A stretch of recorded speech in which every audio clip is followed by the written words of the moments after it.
Hi అండి, welcome to my channel. మీకు కనుక మా వీడియో నచ్చితే తప్పకుండా లైక్ చేయండి, షేర్ చేయండి, సబ్స్క్రైబ్ చేసుకోవడం మాత్రం అసలు మర్చిపోకండి.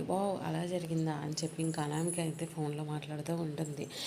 ఇంకా అప్పుతో అయితే చెప్తుందనమాట, నిన్ను పెళ్లి చేసుకోవాలనుకున్న వాళ్ళు వెళ్ళిపోయారంట, నీ పెళ్ళి ఆగిపోయిందంట అని చెప్పి అనామిక అయితే చెప్తూ ఉంటుంది. ఇంకా అప్పు అయితే కోపంతో రగిలిపోతూ ఉంటుంది. ఇటువైపున అయితే వచ్చేసి ఇంకా రుద్రాణి అయితే రెచ్చగొడుతుంది. ఈ పాటకి వాళ్ళు వెళ్ళి పెళ్ళి కూడా చేసేసుకుని ఉంటారు.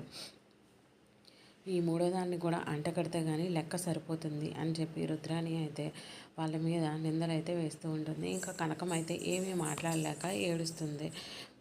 ఇంకా అనామిక అయితే ఇంకా చెడిపోయిన దాన్ని నిన్నెవరు చేసుకుంటారు అని చెప్పి పెళ్లి కొడుకంట ఇంకా శాశ్వతంగా నిన్ను పెళ్లి చేసుకోనని చెప్పి వెళ్ళిపోయాడంట అని చెప్పి ఇంకా అప్పుకైతే చెప్తుంది. ఇంకా అప్పు అయితే ఏం చేయలేని పరిస్థితిలో ఉంటుంది. ఇంకా రుద్రాణి అయితే నోటుకు వచ్చినట్టు మాట్లాడుతుంది. ఇంతలోకి అయితే స్టాప్ ఇట్ అని చెప్పి గట్టిగా అరుస్తాడు. కళ్యాణ్ అయితే వచ్చి కళ్యాణ్ చూసి అందరూ షాక్ అవుతారు. Thank you.